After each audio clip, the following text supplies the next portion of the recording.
Fidel Castro, el niño que aprendió a desafiar al poder. Fidel Castro, Fidel Alejandro Castro Ruz, hijo de Ángel Castro Argis y Lina Ruz González. Nació el 13 de agosto de 1926 en Virán, una zona rural del entonces municipio de Mayarí, hoy provincia de Holguín, en el oriente de Cuba. Era el tercer hijo de Ángel Castro Argis, un inmigrante gallego que llegó sin recursos desde la aldea de Lancara, en Lugo, España, y de Lina Ruz González, una mujer campesina cubana que inicialmente trabajó en la finca del propio Ángel, o sea, del papá de Fidel. Ángel Castro se convirtió con los años en un próspero terrateniente. Estoy hablando del papá de Fidel Castro, dueño de extensas tierras dedicadas a la caña de azúcar y el ganado. Su fortuna fue producto del esfuerzo, pero también del aprovechamiento de las desigualdades rurales de la Cuba de entonces, dominada por compañías estadounidenses, azucareras y una profunda brecha entre ricos y pobres. Esa realidad de prosperidad familiar en medio de la pobreza campesina marcó el pensamiento temprano de Fidel. Desde niño observó el contraste entre el poder económico y la miseria, y aunque vivía con comodidades, nunca fue ajeno a la dura vida de los trabajadores del ingenio. Su niñez transcurrió en el entorno de la finca familiar, entre campos de caña, animales y jornaleros. Los testimonios de quienes lo conocieron de pequeño coinciden en que era un niño inquieto, fuerte, curioso y desafiante, con un carácter fuerte. Le gustaba montar a caballo, trepar árboles y liderar a los demás niños en juegos que siempre terminaban bajo su mando. Desde esa edad temprana mostraba autoridad natural, ambición y una notable memoria. A los 6 años fue enviado a Santiago de Cuba, donde cursó sus primeras letras en el Colegio de La Salle, dirigido por hermanos maristas. Más tarde continuó en el Colegio Dolores, donde los sacerdotes jesuitas comenzaron a notar su carácter fuerte y su inteligencia destacada. Durante su estancia en La Habana, Fidel fue testigo de las desigualdades sociales y racial que existían en la capital. A diario veía contrastar los barrios pobres con los lujosos centros controlados por las élites económicas y las empresas norteamericanas. Estas observaciones despertaron en él una indignación progresiva ante las injusticias, aun cuando él provenía de una familia acomodada, o sea, que tenía recursos. Su rebeldía no era contra la pobreza, sino contra la hipocresía de la sociedad cubana que hablaba de libertades mientras mantenía oprimidos a los más humildes. Fidel se destacó también como deportista, fue un excelente jugador de béisbol y baloncesto, e incluso llegó a competir en torneos escolares nacionales.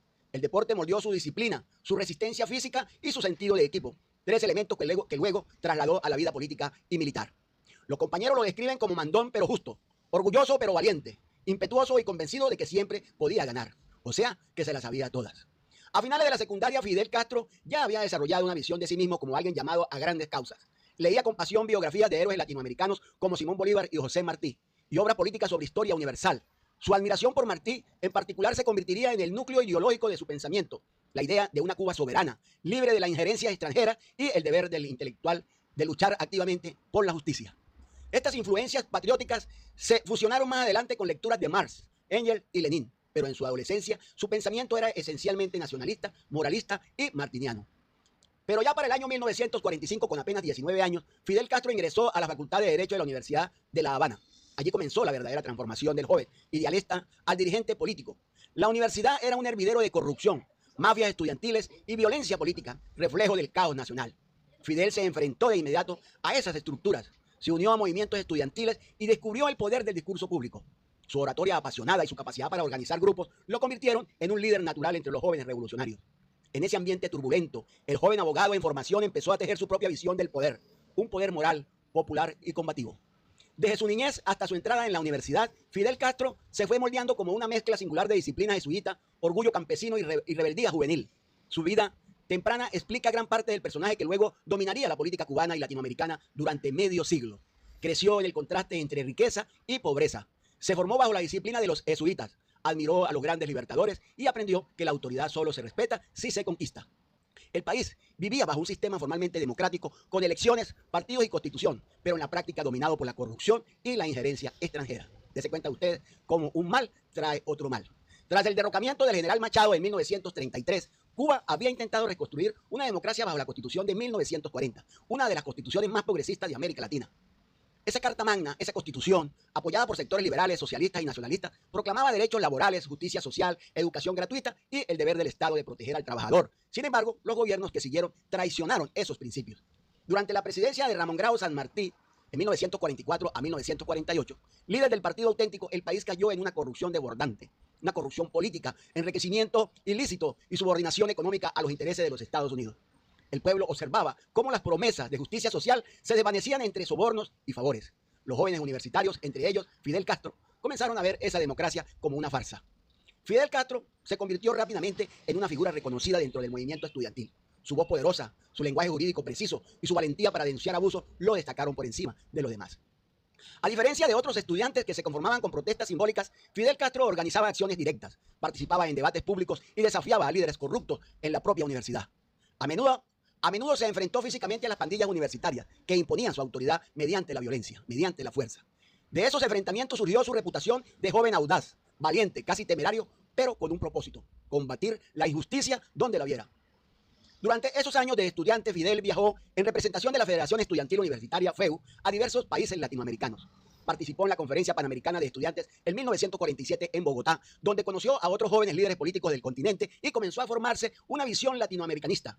En 1947 se unió a una expedición armada contra el dictador Rafael Leónidas Trujillo en República Dominicana, organizada desde Cuba por exiliados dominicanos.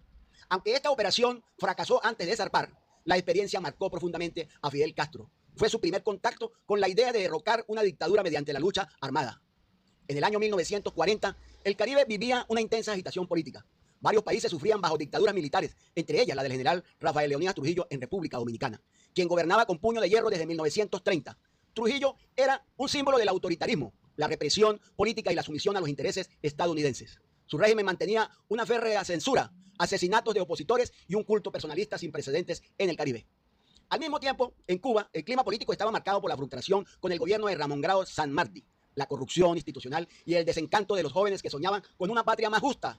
En ese ambiente, numerosos grupos de exiliados dominicanos se refugiaban en Cuba con el propósito de organizar una expedición armada que derrocara a Trujillo. Entre los simpatizantes de esa causa comenzó a destacarse un joven estudiante de derecho llamado Fidel Alejandro Castro Ruz, de apenas 21 años. La operación fue concebida por el Comité de Liberación Dominicana, un grupo de exiliados apoyados moralmente por sectores progresistas cubanos. Su objetivo era invadir República Dominicana desde el mar, desembarcar en sus costas y provocar una insurrección popular. El punto de reunión y entrenamiento fue Cayo Confites, un pequeño islote al norte de Cuba en la provincia de Camagüey. A la causa se sumaron estudiantes, obreros, campesinos y exiliados políticos de distintos países del Caribe y América Latina. Las estimaciones históricas señalan que entre 1.000 y 1.200 hombres participaron en la preparación de la expedición. Entre ellos estaban figuras como Juan Bosch, futuro presidente dominicano, Rolando Masferrer y otros jóvenes idealistas de distintas nacionalidades. Fidel Castro también estaba allí. Por entonces miembro activo de la Federación Estudiantil Universitaria, FEU, se unió voluntariamente al contingente, impulsado por un ideal de justicia continental. La libertad de un pueblo es causa de todos los pueblos libres. Durante varias semanas, los expedicionarios se entrenaron en Cayo Confites. Fidel Castro, aunque no tenía una formación militar formal, se destacó por su disciplina, su entusiasmo y su capacidad de liderazgo, además de su juventud.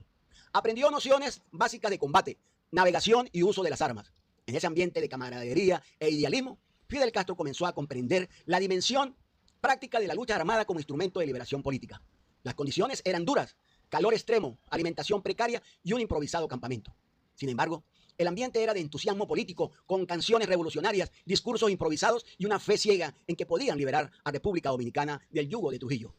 Para Fidel Castro, aquella experiencia era algo más que una aventura. Era una escuela de vida revolucionaria, una prueba de carácter y de convicción. Cuando la expedición estaba casi lista para zarpar, el gobierno cubano de Ramón Grau San Martí, presionado por Estados Unidos y temerosos de conflictos diplomáticos, ordenó la disolución de la operación. La Marina cubana intervino Cayo Confites, desarmó a los expedicionarios y detuvo a sus líderes. Muchos fueron llevados a La Habana y puestos bajo vigilancia, pero Fidel Castro, hombre astuto y muy hábil, como uno de los voluntarios, logró escapar nadando hacia tierra firme para evitar ser arrestado. Durante horas atravesó manglares y zonas pantanosas hasta alcanzar la costa. Fue un episodio que demostró su determinación física y mental. No abandonaba una causa aunque todo pareciera perdido. Aunque la expedición nunca llegó a realizarse, su significado en la vida de Fidel Castro fue profundo. La experiencia de Cayo Confites para Fidel Castro mostró la diferencia entre la teoría revolucionaria y la acción concreta. Comprendió que los ideales de justicia y libertad requieren organización, disciplina y sacrificio personal. El hecho de que el propio gobierno cubano, supuestamente democrático, haya impedido una expedición contra una dictadura extranjera, lo convenció de que la política tradicional servía a los poderes y no a los pueblos. Desde Cayo Confites, Fidel Castro empezó a concebir la lucha por la libertad no solo como una causa nacional, sino una causa latinoamericana.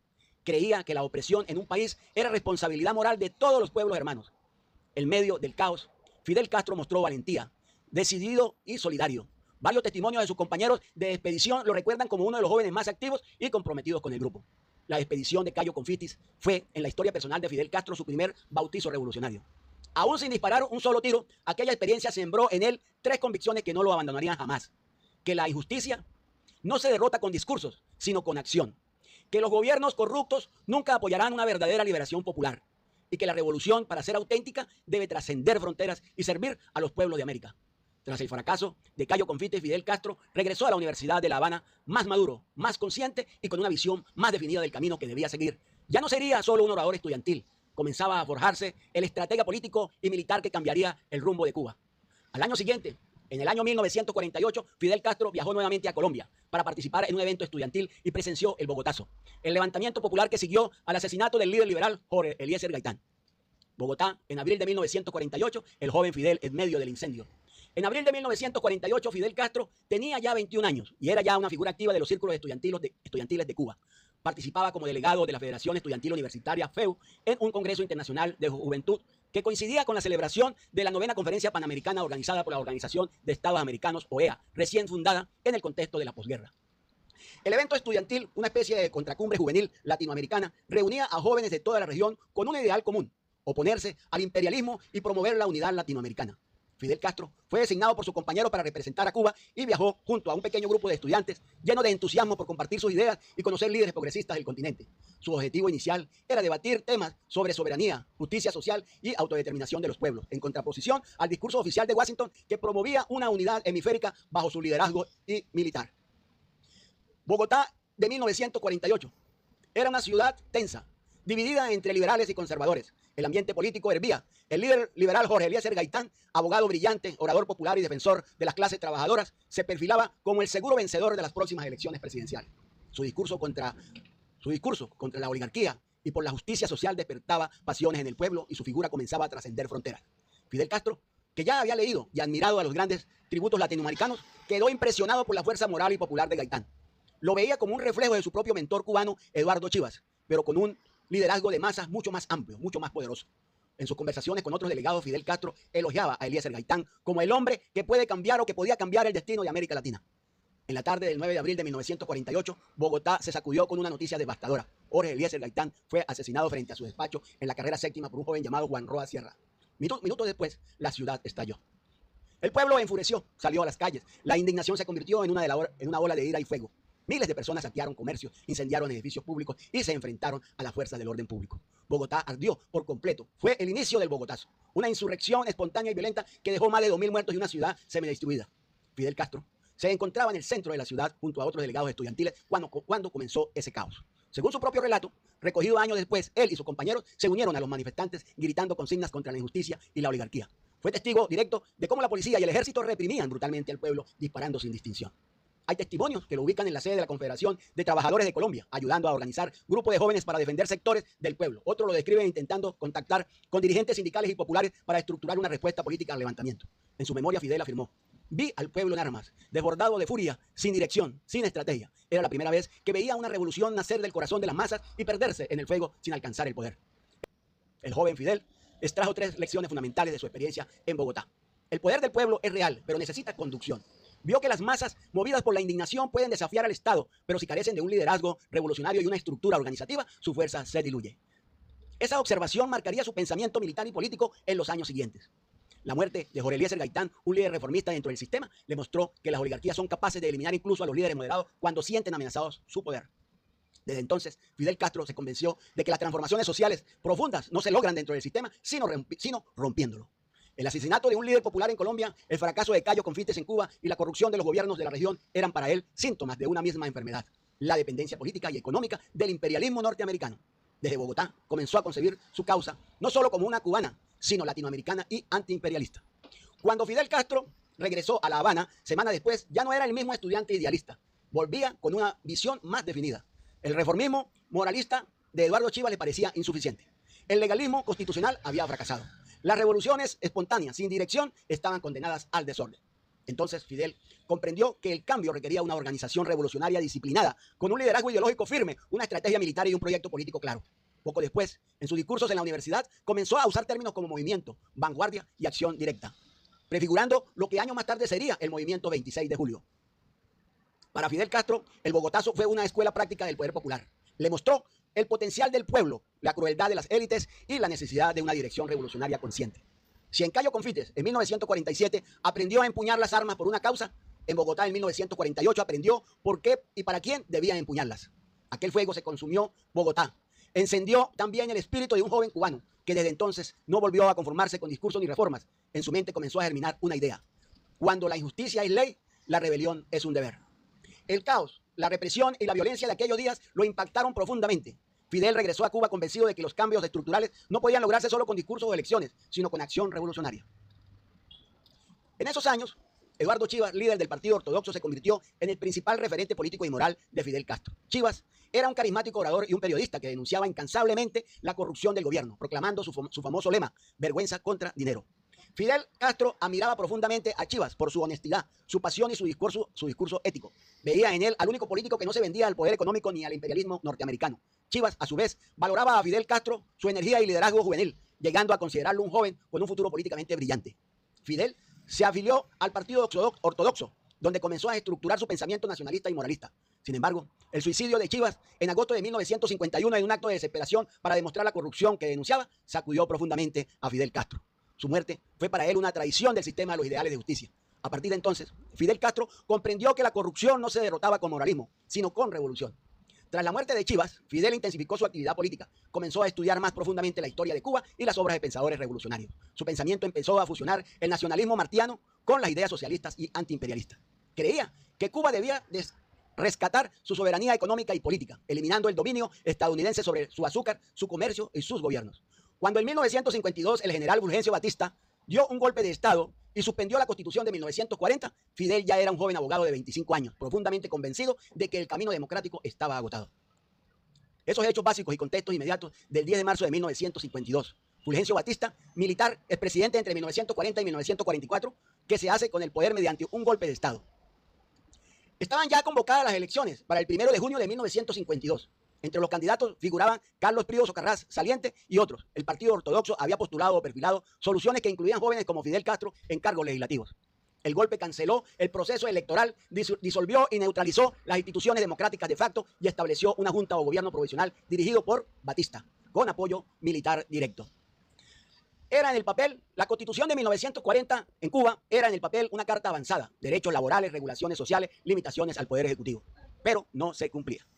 Tras el golpe, el gobierno batistiano suspendió garantías constitucionales, libertad de prensa y de reunión, garantías procesales y gobernó por decreto y por fuerza militar. Aunque no siempre hubo una formal derogatoria textual de la Constitución inmediatamente en todos los aspectos, en la práctica la Constitución quedó desactivada como freno al poder.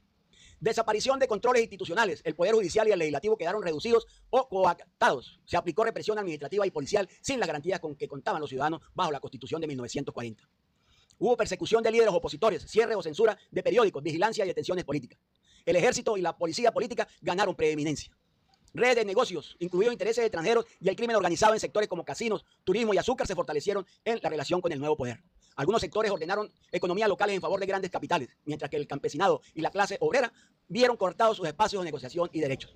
Muchas capas sociales, clases medias urbanas, estudiantes, trabajadores y sectores rurales consideraron el golpe como un retroceso democrático y una consolidación de intereses oligárquicos y foráneos. El golpe de Estado frustró la posibilidad de disputar espacios por medio de la contienda global y electoral, especialmente para el Partido Ortodoxo de Eduardo Chivas y sus cuadros.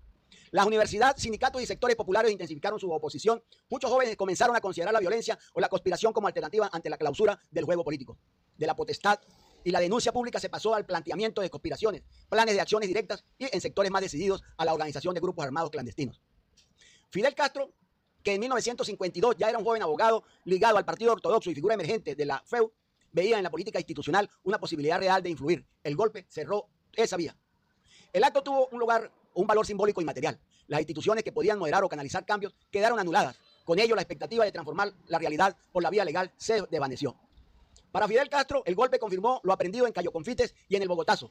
La sola moral política o la potestad sin estructura no consiguen derrotar a las oligarquías.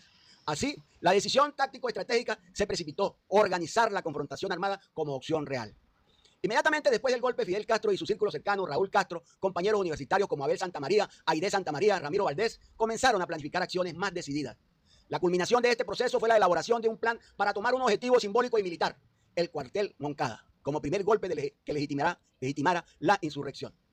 Fidel Castro pasó de tutelar propuestas more formalistas en la órbita ortodoxa a asumir un discurso de ruptura, de vanguardia y de liderazgo directo. Su lenguaje empezó a incorporar vocablos como revolución, vanguardia, violencia necesaria, no desde una ideología mecanista, sino como respuesta a la negación de vías legales. El golpe de Estado de Batista le mostró a Fidel que el costo personal podía ser alto, represalias, cárceles, muertes, pero reforzó su disposición en asumir todos esos riesgos. En términos prácticos, aceleró la organización clandestina, el reclutamiento y la búsqueda de armas y entrenamiento. El asalto al cuartel Moncada, 26 de julio de 1953, directamente procedido por la ruptura de 1952. El plan nació como respuesta directa a la clausura de la vía institucional. Asestar un golpe simbólico y práctico al aparato militar de Batista, que demostrara que había una vanguardia dispuesta a luchar, legitimar la lucha contra la dictadura y despertar a la población cubana a la insurrección organizada. Tomar el cuartel Moncada, segunda guarnición militar más importante en Cuba, ubicada en Santiago de Cuba para apoderarse de armas y municiones. Ocupar el Palacio de Justicia y a la sala de radiodifusión adyacente para difundir un manifiesto llamada a la población y confundir a las fuerzas legales. Simultáneamente ejecutar una acción paralela en Bayamo contra el cuartel Carlos Manuel de Céspedes para extender la presión en Oriente. ¿Por qué ese plan? Tras el golpe de 1952, la vía electoral estaba clausurada. La estrategia de los conspiradores Fidel y su núcleo fue pensar en un acto que actuara como chispa política y, si tenía éxito, permitiera armar a la población y a las filas opositores para una insurrección más amplia. ¿Cuáles fueron esos liderazgos y cuadros organizadores? Por un lado estaba Fidel Castro, que era el jefe de la operación en Moncada. Raúl Castro, hermano de Fidel Castro, integrante de las tropas y organizador de acciones posteriores y de una operación en Bayamo. Abel Santamaría, segundo en el comando y responsable, entre otras tareas, de la toma del hospital Cuartel Trasero. Fue capturado y posteriormente torturado y asesinado. Aide Santamaría, hermana de Abel, integrante del movimiento, jugó papeles claves en apoyo clandestino y luego en la memoria del movimiento. Melba Hernández, Lester Rodríguez y otros. Jóvenes revolucionarios, muchos provenientes de la Federación y del Partido Ortodoxo, entre civiles, estudiantes y obreros, aproximadamente 120 a 160 hombres, participaron directamente con otros 20 y 30 intentos de asalto en Bayamo. Hubo también colaboradores logísticos y fachadas civiles. La columna conspiradora partió al amanecer del 26 de julio de 1953 en una caravana de autos con la intención de aproximarse al cuartel, haciéndose pasar por una comitiva oficial y sorprender a la guarnición. El ataque se inició alrededor de las 5:15 am aproximadamente de la madrugada. Errores críticos que condicionaron el fracaso del asalto al cuartel Moncada. Los vehículos se dispersaron durante el traslado, la sorpresa se perdió y la coordinación falló. El camión que llevaba armas y equipamiento se perdió o fue desviado, dejando a muchos grupos sin armamento suficiente. El movimiento no esperaba la resistencia que encontraron. Algunos puntos claves, entradas, comunicaciones, no fueron asegurados. El grupo que debía tomar el hospital, el que debía tomar la audiencia y el comando central no pudieron sincronizarse correctamente. El resultado, el asalto fue repelido por la fuerza del cuartel. Muchos insurgentes cayeron en combates callejeros, otros fueron capturados. La acción en Bayamo, Carlos de Céspedes, tampoco consiguió el efecto deseado. El conjunto, el ataque resultó en derrota militar para los asaltantes. Las cifras, las víctimas varían según las fuentes, pero se documentan decenas de muertos entre los asaltantes. Muchos fueron ejecutados en los días siguientes. Numerosos heridos y alrededor de 70 o 120 prisioneros que fueron enjuiciados o perseguidos. En Bayamo hubo ejecuciones sumarias. Muchos sobrevivientes fueron sometidos a torturas y malos tratos. La represión posterior incluyó detenciones masivas de opositores y sospechosos, así como campañas mediáticas por parte del régimen batistiano para estigmatizar a los insurgentes como criminales o mercenarios. Al mismo tiempo, la dureza con que se persiguió a los capturados generó leyenda y martirio alrededor de los nombres como Abel Santamaría y otros. Los sobrevivientes fueron sometidos a un proceso sumario en Santiago de Cuba. El juicio se llevó a cabo en septiembre-octubre de 1953 contra numerosos acusados. Fidel Castro fue uno de los que comparecieron y ante el tribunal pronunció su extensa defensa política. La historia me absolverá, dijo. Este discurso y su versión escrita se convirtió en el programa político del movimiento. Allí Fidel Castro expuso sus críticas al régimen, diagnosticó las causas del atraso y la dependencia y articuló un proyecto de reforma agraria, nacionalización económica, educación y soberanía popular. Aunque la táctica falló, su exposición jurídica política transformó la derrota militar en una victoria moral y comunicacional. La defensa explicó y justificó la insurrección como último recurso ante la usurpación del poder. Consecuencias jurídicas. La defensa de Fidel Castro trascendió el expediente penal y se convirtió en documento fundacional de la causa política que posteriormente sería interpretada como un programa revolucionario de gobierno. Amnistía, liberación, exilio y utilización política del fracaso. En 1955, con la presión política y mediática, Batista concedió una amnistía que permitió la salida de varios de los condenados. Fidel Castro salió a México, donde reorganizó la lucha. La experiencia Moncada, lejos de extinguir el liderazgo de Fidel, lo elevó como símbolo nacional y lo conectó con redes en México, y en México fue donde conoció al Che Guevara. El 26 de julio El fracaso se transformó en mito fundador. El movimiento 26 de julio tomó esa fecha como reseña histórica y la narrativa oficial posterior de la Revolución Republicana la consagró como punto de partida del proceso que culminó en 1959. La derrota en Moncada condujo a la prisión de Fidel Castro en Isla de Pinos y a su famosa defensa escrito La historia me absolverá, de 1953, donde justificó políticamente su acción y trazó su proyecto revolucionario. Tras su liberación y salida a México en 1955, reorganizó la lucha con figuras como Ernesto Che Guevara y culminó con el desembarco del Granma en 1956. Tras el fracaso del asalto al cuartel Moncada en 1953, Fidel Castro y sus compañeros fueron condenados a prisión. Sin embargo, el clima político en Cuba cambió rápidamente. Batista, buscando proyectar una imagen de apertura y legitimidad ante la presión internacional, promulgó una ley de amnistía en mayo de 1955 bajo presión de diversos sectores, incluso de la prensa y la iglesia. Esta medida benefició a los prisioneros del Moncada, entre ellos a Fidel Castro, a Raúl Castro, a Melba Hernández, a Aide Santamaría y otros. Al salir, Fidel pronunció una frase que marcó la historia. Ahora sí ganaremos la libertad con nuestras propias manos, dijo. Pero su libertad era relativa. Los servicios de inteligencia lo vigilaban y la prensa oficial lo hostigaba. La represión de Batista seguía intacta, por lo que Fidel Castro comprendió que en Cuba no había condiciones para reorganizar esa lucha abiertamente. Entonces Fidel Castro entendió que necesitaba un espacio donde pudiera moverse libremente, entrenar hombres y buscar apoyo logístico sin ser perseguido. El exilio era pues una táctica militar y política. A finales de 1955, tras la amnistía, Fidel Castro partió clandestinamente hacia México, junto a su hermano Raúl Castro y algunos compañeros de confianza. Una vez en México, Raúl Castro encontró un país con una larga tradición de refugio político, especialmente para exiliados latinoamericanos. Habían pasado por allí republicanos, españoles, nicaragüenses, anti-Somoza, dominicanos, anti-Trujillo, etc. México en ese momento era un lugar idóneo para conspirar, organizar y entrenar discretamente grupos de exiliados. Fidel Castro estableció su base en Ciudad de México, donde comenzó a reagrupar antiguos compañeros del Moncada y a nuevos simpatizantes. Allí nació formalmente el movimiento 26 de julio, M267, nombre tomado del asalto que los había llevado a prisión. Su visión era clara: la próxima vez no iremos a atacar un cuartel, iremos a la guerra. El objetivo era crear un núcleo guerrillero disciplinado, consciente políticamente y capaz de resistir en la montaña oriental de Cuba, en la Sierra Maestra. En México, en julio de 1955, Fidel conoció a un joven médico argentino que transformaría el rumbo de la revolución cubana, Ernesto Guevara de la Serna, el Che Guevara. El Che había viajado por toda América Latina observando las desigualdades sociales y los abusos de las oligarquías. Cuando conoció a Fidel Castro en casa de María Antonia González, exiliada cubana, quedó impresionado por su claridad estratégica y su determinación. Fidel Castro le habló del plan de regresar a Cuba en un yate para iniciar la guerra de guerrillas. El Che Guevara respondió: en ese momento me di cuenta de que mi destino estaba ligado al de aquella revolución. Desde entonces el Che Guevara se unió al movimiento y pronto se convirtió en médico, instructor y más tarde comandante de la guerrilla en la Sierra Maestra. Con discreción y bajo vigilancia policial, los revolucionarios se entrenaban en Chalco, Xochimilco y luego en Santa Rosa, Estado de México. El entrenamiento incluía tácticas de guerrilla, disciplina militar estricta, formación ideológica basada en los principios de justicia social, soberanía y antiimperialismo. Entre los entrenadores más destacados se encontraba Alberto Bayo, un veterano militar español que había luchado en la Guerra Civil Española, quien formó a los cuadros de guerra irregular. Fidel Castro siempre reconoció que con Bayo aprendió a combinar la estrategia militar con la política revolucionaria. El grupo sabía que debía volver a Cuba por el mar. A finales de 1956, Fidel Castro y sus compañeros reunieron fondos mediante donaciones y contactos de la comunidad cubana en el exilio y compraron un yate norteamericano de 13 metros llamado Granma, construido para 8 personas, pero que más tarde transportaría 82 combatientes. El nombre de Granma provenía de la palabra inglesa grandmother, pero acabaría siendo símbolo de una epopeya. La fecha de salida del embarque el 25 de noviembre de 1956. Lugar, Puerto de Tuxpan, Veracruz, México. Tripulantes, 82 hombres, entre ellos Fidel Castro, Raúl Castro, Che Guevara, Camilo Cienfuegos, Juan Almeida y otros futuros comandantes del ejército rebelde. El viaje fue una odisea. El yate estaba sobrecargado y navegaba lentamente. Sufrieron mareos, tormentas y desperfectos mecánicos.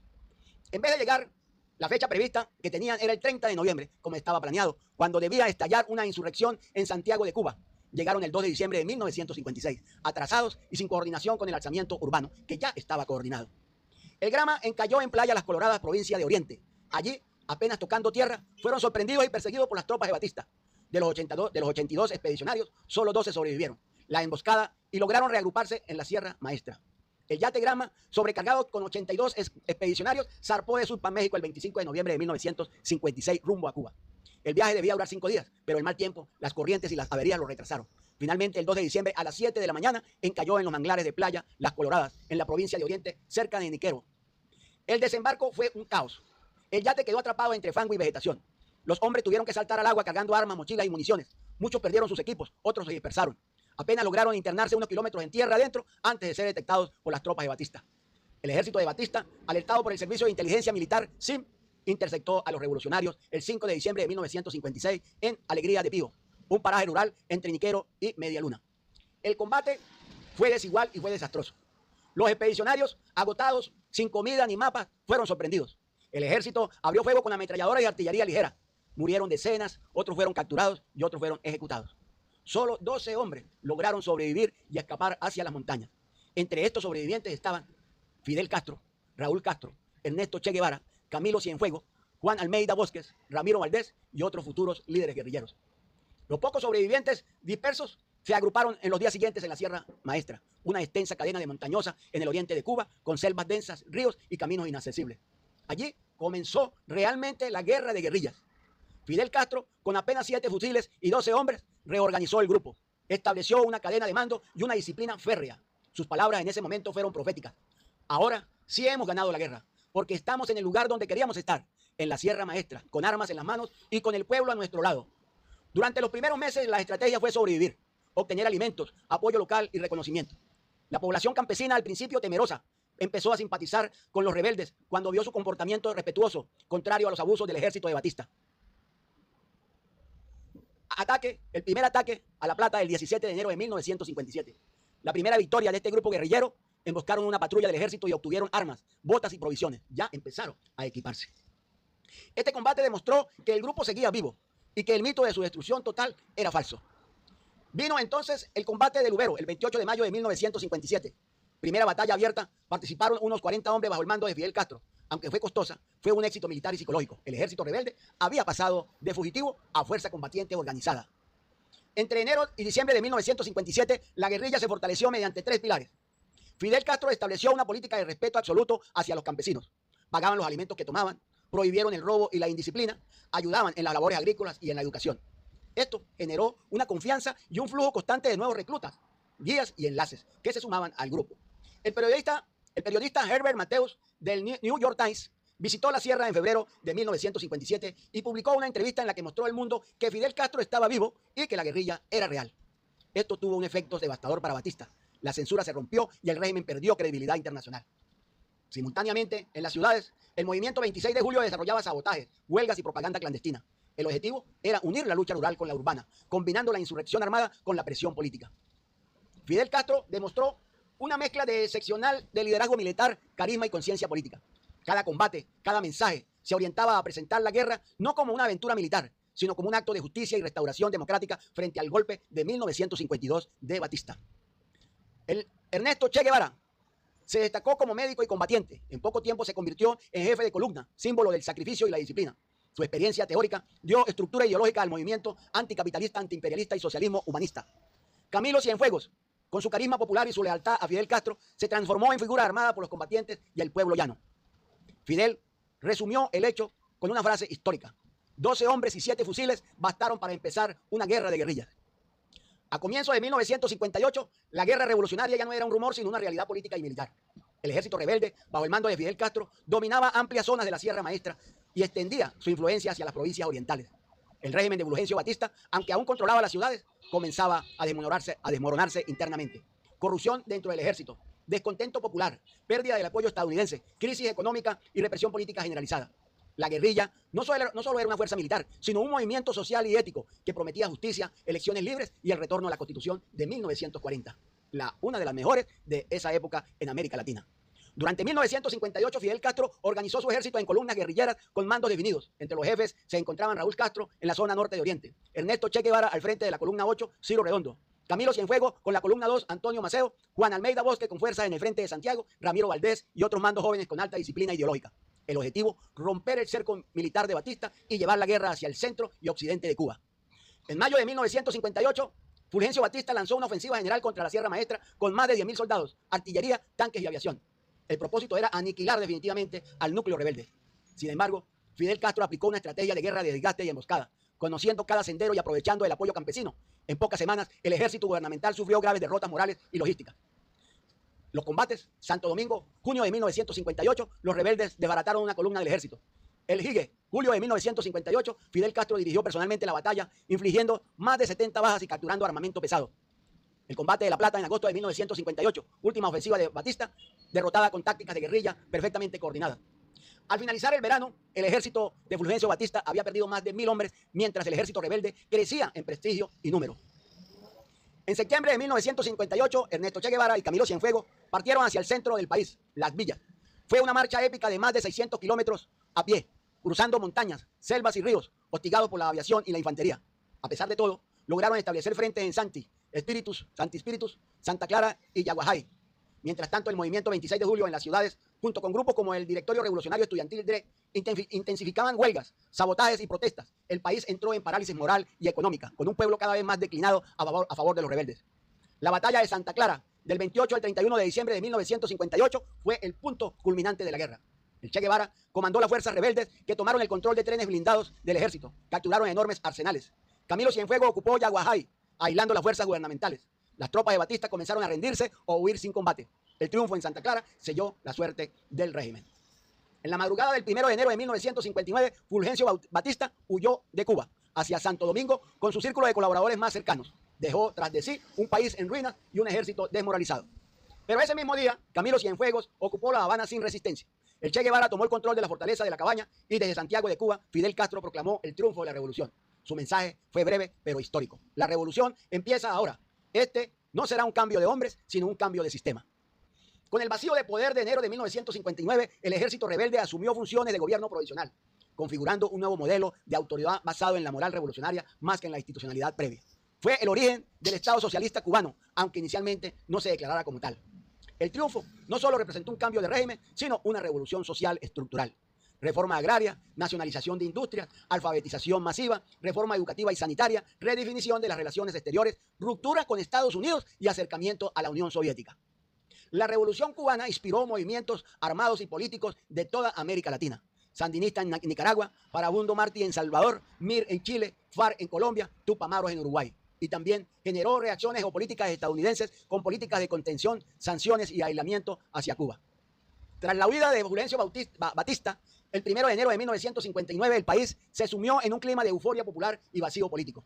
El pueblo cubano celebraba la victoria de los rebeldes, mientras el ejército tradicional se disolvía.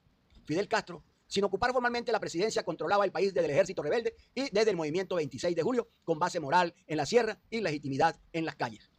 El gobierno provisional fue encabezado por el juez Manuel Urrutia Llevo, figura civil con credibilidad democrática. Sin embargo, el verdadero poder moral y militar residía en Fidel Castro, quien aún conservaba su uniforme verde oliva y su lenguaje de combate. Su entrada a La Habana el 8 de enero de 1959 fue un acontecimiento histórico. Multitudes lo recibieron con flores, gritos de Fidel, Fidel y una sensación de esperanza. Una esperanza colectiva. El discurso que pronunció en Colombia, actual Ciudad Libertad, marcó la dirección del nuevo régimen. Esta vez no habrá traición al pueblo. Esta vez la revolución no será de papel, sino de verdad. Fue las primeras reformas. En 1959 fue la reforma agraria. Fue la primera gran transformación estructural. Confiscó las grandes propiedades agrícolas, especialmente las pertenecientes a latifundistas y empresas estadounidenses, y las redistribuyó entre campesinos. Limitó la propiedad de la tierra a 30 caballerías, 402 hectáreas. Creó el Instituto Nacional de Reforma Agraria, bajo dirección del Fidel. Desató el primer choque con Estados Unidos, cuyas compañías azucareras y ganaderas perdieron vastos territorios. La reforma agraria transformó la estructura rural, pero también definió el carácter socialista de la revolución, aunque Fidel todavía no lo declarara abiertamente. Se establecieron tribunales revolucionarios para juzgar a los responsables de torturas, asesinatos y corrupción del régimen de Batista. Más de 500 personas fueron condenadas, algunas a muerte, en procesos sumarios transmitidos por radio y televisión. Desde un punto de vista jurídico, estos juicios representaron un quiebre con la legitimidad ordinaria, sustituyendo los tribunales constitucionales por una justicia revolucionaria basada en la moral del pueblo. El propio Fidel la defendió diciendo: revolución es sentido del momento histórico, es cambiar todo lo que debe ser cambiado. Se impuso una campaña nacional de alfabetización. Se crearon escuelas rurales, centros de salud comunitarios y misiones médicas. Se fomentó una cultura de identidad nacional, alejándose de los modelos norteamericanos. Estas políticas cimentaron la base popular del nuevo Estado en Cuba. Durante 1959 las tensiones entre La Habana y Washington se intensificaron. Estados Unidos veía con alarma la radicalización de las reformas y la confiscación de empresas norteamericanas. En 1959, nacionalizaciones agrícolas y denuncias de espionaje estadounidense. 1960, Cuba firma acuerdos comerciales con la Unión Soviética para vender azúcar y comprar petróleo. Las refinerías estadounidenses en Cuba se niegan a procesar crudo soviético. Fidel responde nacionalizando las refinerías, ingenios y bancos norteamericanos. 1960 a 1961, Washington impone embargo parcial, luego bloqueo total de exportaciones hacia Cuba. Fidel respondió con uno de sus discursos más icónicos. Nos quitaron el comercio, nos quitaron los créditos, pero no podrán quitarnos la dignidad. Durante 1960, Cuba formalizó su alianza con la Unión Soviética, firmando tratados comerciales y de cooperación técnica. El modelo económico-político comenzó a orientarse hacia el socialismo planificado con nacionalización de la banca, la industria y los medios de comunicación. La figura del Che Guevara, el neto Che Guevara, se convirtió en ministro de Industria y principal ideólogo económico. Promovió la idea del hombre nuevo, que trabajara no por lucro, sino por conciencia. Esta visión profundamente ética y marxista reforzó el carácter revolucionario del proceso cubano. Bahía de Cochinos, abril de 1961, la prueba de fuego. El 17 de abril de 1961, una fuerza de exiliados cubanos entrenados por la CIA desembarcó en Playa Girón, Bahía de Cochinos, con el objetivo de derrocar al gobierno revolucionario de Fidel Castro. La invasión fracasó. En apenas 72 horas, repelida por las fuerzas cubanas bajo el mando directo de Fidel Castro, que dejó un significado histórico. Consolidó a Fidel Castro como el líder indiscutible y héroe nacional. Radicalizó definitivamente la revolución hacia el socialismo. Desprestigió a Estados Unidos en América Latina. Tras la victoria el 1 de mayo de 1961, Fidel Castro proclamó oficialmente el carácter socialista de la revolución cubana en un discurso ante más de 1 millón de personas. Lo que no pueden perdonarnos los imperialistas es que hayamos hecho una revolución socialista en las narices de los Estados Unidos. Otro evento muy importante, el desembarco de Machurucuto en Venezuela. En la década de 1960, tras la consolidación del poder de Cuba, Fidel Castro promovía la exportación de la revolución latinoamericana, apoyando guerrillas, grupos de izquierda, movimientos subversivos. Venezuela, bajo la república o la presidencia de Raúl Leoni, 1964 a 1969, enfrentaba una guerrilla de izquierda revolucionaria, MIR, que ya había sido recibido entrenamiento en Cuba. Según fuentes venezolanas, Fidel Castro y Cuba colaboraron en la planificación y entrenamiento de una operación de desembarco para reforzar esos frentes guerrilleros. La operación fue preparada durante más de un año. Se menciona que en enero de 1966, durante la primera conferencia tricontinental de La Habana, se concertó parte del plan con guerrilleros venezolanos para un desembarco armado en Venezuela. En enero y febrero de 1967, un grupo de venezolanos del MIR entrenados en Cuba recibieron apoyo logístico, armamento, fusiles AK-47 y navegación desde Cuba hacia Venezuela. Uno de los testimonios, el líder del MIR, Héctor Pérez Marcano, relató que Fidel Castro les dio las últimas instrucciones, revisó materiales y despidió al grupo antes del embarque desde Cuba. El 8 de mayo de 1967, algunas fuentes también citan el 2 de mayo como zarpe, un barco camuflado como pesquero zarpó desde Cuba hacia las costas venezolanas en la playa de Machurucuto, estado Miranda, en la región de Barlovento, aproximadamente 160 kilómetros al este de Caracas. A bordo iban relativamente pocos hombres, unas 12, 4 cubanos y 8 venezolanos, según algunas fuentes. Llegaron a la costa de noche con fusil AK-47 y provisiones. El plan era unirse a la guerrilla venezolana ya activa de montaña. Por ejemplo, el frente Ezequiel Zamora en el Cerro del Bachiller, para extender la subversión armada contra el gobierno de Raúl Leoni de aquel momento. Los residentes locales y pescadores de Machurucuto alertaron a la Guardia Nacional y al Ejército de Venezuela de la presencia de extraños en la playa. Durante la noche del 10 de mayo y la madrugada del 11 de mayo de 1967, fuerzas venezolanas interceptaron el grupo. Según las cifras, 2 guerrilleros capturados, al menos un muerto, mientras los restantes intentaron huir o fueron abatidos. El fracaso de la incursión llevó a la denuncia internacional de Venezuela ante la Organización de los Estados Americanos, OEA, contra Cuba. Las relaciones diplomáticas entre Caracas y La Habana se rompieron hasta 1974. Creación de estructuras revolucionarias. Partido Unido de la Revolución Socialista de Cuba, antecedente del actual Partido Comunista. Comité de Defensa de Revolución, en cada barrio encargado de la vigilancia política y la organización comunitaria. Milicias nacionales revolucionarias, integradas por obreros, estudiantes y campesinos. Formación del nuevo Estado cubano. La Constitución de 1940 quedó suspendida de facto. El poder se concentró en el Consejo de Ministros y el liderazgo de Fidel Castro, quien encarnaba simultáneamente el papel de comandante en jefe, primer ministro, máxima autoridad moral y militar de la revolución. Tras la victoria de Bahía de Cochinos y la proclamación del carácter socialista de la revolución, Fidel Castro comprendió que ya no bastaba con el fervor popular ni con el ejército rebelde. Era necesario crear un nuevo Estado con estructuras políticas, económicas y militares que garantizaran la supervivencia del proceso ante la presión estadounidense y el aislamiento internacional. En 1961 se fundaron los Comités de Defensa de la Revolución, organizaciones de base encargadas de la vigilancia revolucionaria, el control social y la movilización ciudadana. Cada barrio tenía su CDR, que cumplía funciones de seguridad, salud, educación y propaganda. Los CDR son los ojos y oídos de la revolución en cada esquina. Fidel Castro.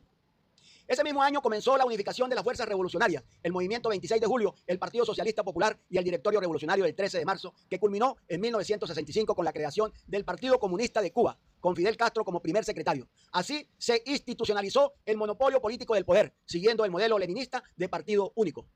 Fue una de las gestas sociales la alfabetización de 1961, la más grande de América Latina.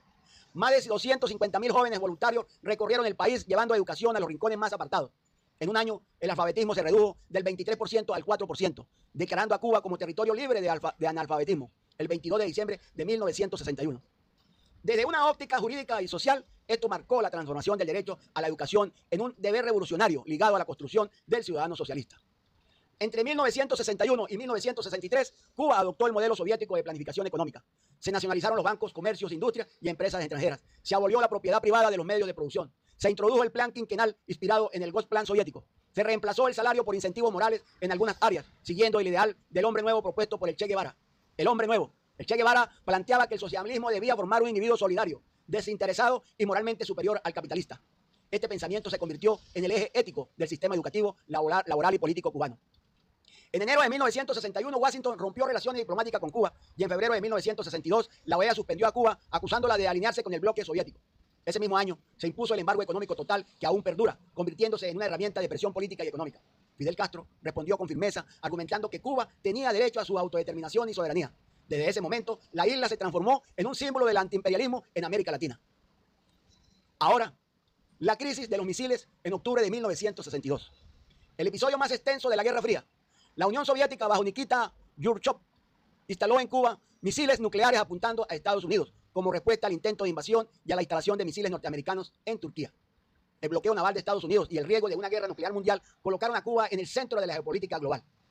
El resultado, la Unión Soviética retiró los misiles tras un acuerdo con Washington. Estados Unidos prometió no invadir Cuba y retirar sus misiles de Turquía. Fidel Castro se sintió traicionado por Moscú, pues no fue consultado directamente en la negociación.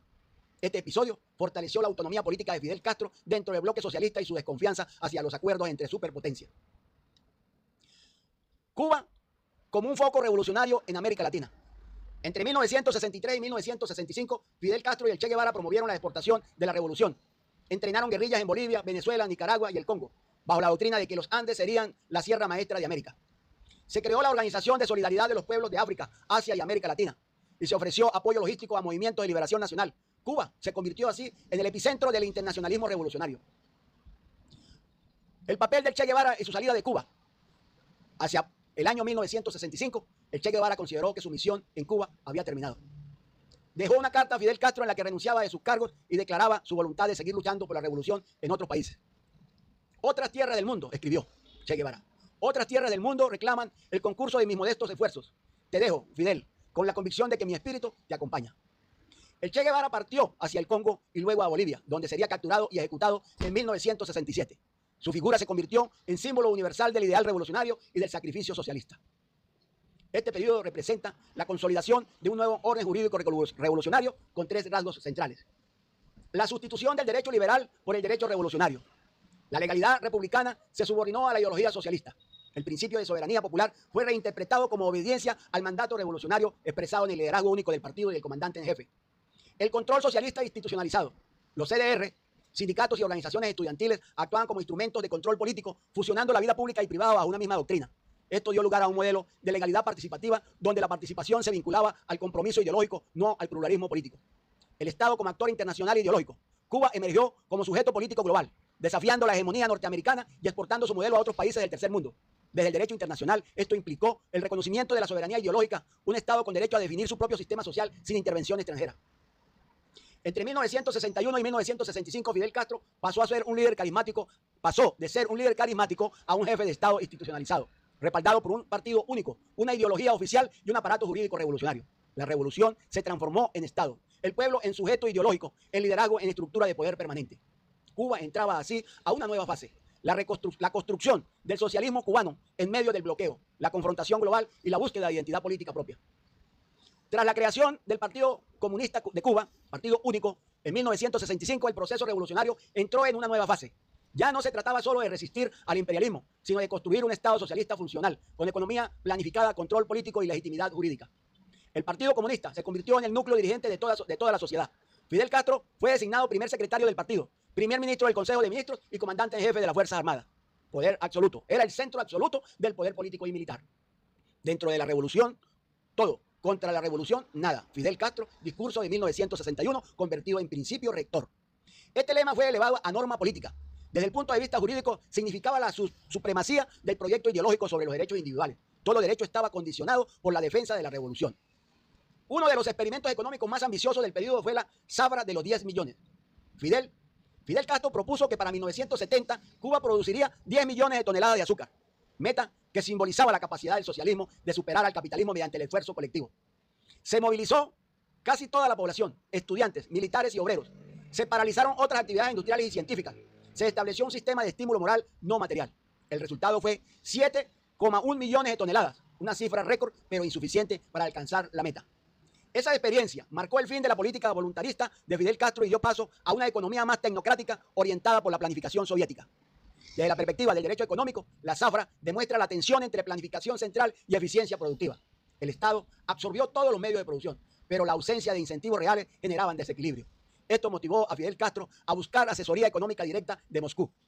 A partir del año 1970, Cuba se integró plenamente en el Consejo de Ayuda Mutua Económica, CAME, organización económica del bloque socialista liderado por la Unión Soviética. Esto garantizó compra asegurada de azúcar a precios preferenciales, suministro de petróleo soviético a bajo costo, transferencia tecnológica, armamento y asesoría técnica, participación en intercambios comerciales con Europa del Este. Sin embargo, esta relación también trajo una dependencia estructural. El modelo económico cubano se subordinó a los precios, políticas y necesidades del bloque soviético, reduciendo su margen de maniobra soberana. Desde el punto de vista del derecho internacional, se consolidó una soberanía condicionada por alianzas ideológicas. Cuba mantenía independencia política formal, pero su economía quedó atada a un sistema supranacional socialista. Fidel Castro convirtió la diplomacia cubana en instrumento de expansión ideológica y solidaridad antiimperialista. En 1975 envió tropas a Angola para apoyar al movimiento popular para la liberación de Angola contra fuerzas apoyadas por Sudáfrica y Estados Unidos.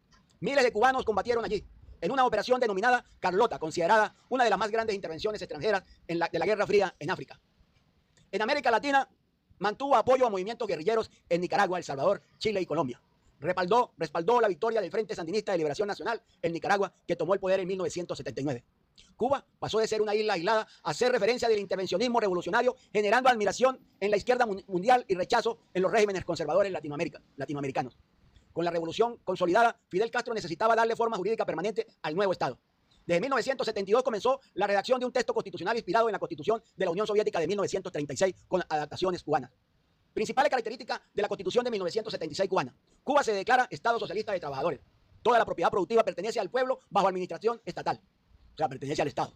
El Partido Comunista es la fuerza dirigente superior de la sociedad y el Estado. Es decir, la Constitución no reconoce pluralismo político. Supremacía del principio de legalidad socialista. La ley debe expresar la voluntad de la revolución y proteger sus logros. Derechos y deberes de los ciudadanos. Se consagra derechos sociales, educación, salud, trabajo, pero subordinados al interés colectivo. Los derechos individuales no son absolutos, sino condicionados por la defensa del socialismo. Sistema de poder popular. Se crean asambleas del poder popular en todos los niveles, elegidas indirectamente y bajo control del partido. Entre 1970 y 1976, Fidel consolidó el control total del Estado y el partido, la hegemonía ideológica en la sociedad, el prestigio internacional de Cuba como símbolo de resistencia. Su figura trascendía el plano político, era un orador carismático, estratega, militar, ideólogo y sobre todo el árbitro supremo de la revolución. El 24 de febrero de 1976, al aprobarse la nueva Constitución, Fidel Castro asumió formalmente el cargo de presidente del Consejo de Estado y del Consejo de Ministros, fusionando la jefatura del Estado y el gobierno en una sola persona. De allí en adelante, su liderazgo se institucionalizó de forma legal. Entre 1965 y 1976, Fidel Castro logró lo que pocos líderes del siglo XX, transformar una revolución armada en un Estado socialista estructurado con base jurídica, reconocimiento internacional y cohesión ideológica. Dejó atrás la improvisación revolucionaria, creó un orden jurídico propio y convirtió a Cuba en un actor global del socialismo. Sin embargo, el costo fue la concentración absoluta del poder, la restricción del pluralismo y la dependencia del bloque soviético. La Constitución de 1976 y consolidación institucional. El 24 de febrero de 1976 se proclamó la Constitución de la República de Cuba de 1976, tras referéndum del 15 de febrero, aprobada por un 99% según fuentes oficiales. En esa constitución se estableció: el Partido Comunista de Cuba es fuerza dirigente superior de la sociedad y del Estado. La República de Cuba se define como un Estado socialista. Derechos fundamentales, libertad de expresión, reunión, asociación, existen, pero están condicionados por lo que establece la Constitución y los fines del Estado socialista. Este bloque institucional otorgó al régimen de Fidel Castro una estabilidad jurídica formal. Ya no eran decretos temporales, sino una estructura constitucional que legitimaba el poder revolucionario. Durante estos años, Cuba mantuvo una relativa alta cohesión interna. Educación, salud, vivienda continuaron siendo prioritarios y el régimen reforzó su legitimidad popular mediante logros sociales. En los años 70 a 80, Cuba intervino militarmente y diplomáticamente en varios países africanos, por ejemplo en Angola y en Mozambique, entre otros. Esa política exterior se inscribía en la lógica de la solidaridad internacional y del antiimperialismo promovido por Fidel Castro. De los Andes puede brotar la Sierra Maestra de Sudamérica, maestra de América del Sur, etc. También implicó costos, movilización de recursos financieros y materiales lejos del territorio nacional, lo que contribuyó a tensiones económicas. América Latina. Cuba mantuvo vínculos con movimientos guerrilleros, partidos de izquierda y asesoramiento material y humano hacia grupos subversivos. El modelo cubano se quería exportar. Esto reforzó el rol de Cuba como capital moral de la izquierda latinoamericana y le generó aislamiento diplomático en algunos modelos y tensión con Estados Unidos. Durante la década de los 70 y 80, Cuba dependía en gran medida de la Unión Soviética. Sin embargo, con las reformas del Milk-Air, Gorbachev, Perestroika y Glasnost, a finales de los años 80, la Unión Soviética empezó a reducir sus subsidios y cambiar la naturaleza de su relación con Cuba. Las exportaciones y la ayuda decrecieron. Según el análisis, la interrupción del apoyo soviético fue un factor clave que precipitó la crisis económica cubana, que se inicia formalmente con el periodo especial. Esta relación reafirmó su concepción socialista internacionalista, pero también la dependencia generó una vulnerabilidad estructural. Cuando el bloque soviético se derrumbó, Cuba quedó expuesta. En términos jurídicos políticos, la alianza con la Unión Soviética transformó la soberanía cubana, formalmente independiente pero económicamente dependiente. Aunque el colapso formal de la Unión Soviética ocurrió en 1991, los signos de crisis en Cuba fueron visibles desde finales de 1980. Docenas de materiales y fuentes indican que ya hacia 1989 y 1990 se manifestaba escasez de importaciones, caída de intercambios y señales de agotamiento del modelo económico. El término periodo especial en tiempos de paz fue utilizado por el régimen cubano para describir la emergencia económica que siguió al colapso del bloque socialista. Fuertes contradicción del PIB, escasez de petróleo, alimentos y piezas de recambio, racionamiento más severo y necesidad de reformas incluso dentro del sistema socialista. Crisis. Este momento supuso una crisis de legitimidad del modelo. Los resultados económicos que en los años 70-80 se presentaban como logros del socialismo se volvieron tensiones sociales. Fidel Castro tuvo que ajustar su discurso, hablar de austeridad, sacrificio, economía de guerra en tiempos de paz. Jurídicamente se planteó el dilema: cómo mantener el Estado socialista con medidas de emergencia, cómo conciliar la legalidad revolucionaria con la crisis económica. El bloqueo de 1976 a 1989. Fidel Castro enfrentó su periodo de mayor consolidación y también el inicio de la fragilidad estructural. Consolidó el Estado socialista mediante la Constitución de 1976. Extendió la influencia internacional de Cuba en África y América Latina, alineándose al bloque soviético. Pero esa misma alineación generó dependencia que se volvió un problema cuando el bloque se derrumbó. El periodo especial vislumbró el cambio. El socialismo cubano entraba en su crisis más grave. De 1989 a 1994 vino el derrumbe del bloque socialista y el inicio del periodo especial. En 1989 cae el muro de Berlín, símbolo del colapso del bloque soviético. Y en 1991 se disuelve la Unión Soviética, dejando a Cuba sin su principal aliado económico y militar. Cuba perdió más del 80% de su comercio exterior. El PIB cayó más del 35% entre 1990 y 1993. Se instauró oficialmente el periodo especial en tiempos de paz con racionamiento severo, apagones de hasta 16 horas, transporte paralizado y hambruna silenciosa. ¿Cuál fue la respuesta de Fidel? Rechazó adoptar el modelo de apertura soviética perestroika. Mantuvo la estructura del Estado socialista apelando a la resistencia y el patriotismo. Resistir es vencer, dijo. Se permitió una limitada apertura económica, autorización de pequeños negocios familiares, paladares, legalización del uso del dólar en 1993, creación de zonas turísticas y empresas mixtas con inversión extranjera. El Estado socialista sobrevivió a una crisis terminal sin desmontarse. Fidel Castro convirtió la resistencia en una nueva fuente de legitimidad, el heroísmo frente al hambre, defendiendo la soberanía ante la globalización neoliberal. De 1994 al 2000 inicia la crisis migratoria, resistencia diplomática y nueva influencia internacional. Crisis de los balseros. En 1994, miles de cubanos huyeron en balsas hacia Estados Unidos. La situación derivó en crisis de los balseros que llevó a la firma de acuerdos migratorios entre Cuba y Estados Unidos en 1994 a 1995. Diplomacia de resistencia. Fidel Castro sostuvo una estrategia de soft power revolucionario usando la moral política como arma. Denunció el embargo estadounidense en la ONU. Reforzó su imagen de líder global del sur. Impulsó cooperación médica y educativa con África y América Latina. La ejecución del general Arnaldo Ochoa, héroe de Angola, acusado de narcotráfico y traición, marcó el final del viejo ejército revolucionario y mostró el férreo control personal de Fidel Castro. Fue una advertencia interna. Ningún héroe está por encima de la revolución. El renacer bolivariano. En 1999, Hugo Chávez llega al poder en Venezuela. Fidel encuentra en Chávez a su héroe ideológico y aliado estratégico. Su muerte cierra el ciclo de la generación histórica que cambió la geopolítica del Caribe y de América Latina. Fue despedido con un funeral multitudinario y enterrado en Santiago de Cuba junto a José Martí. Gracias a todos por estar acá.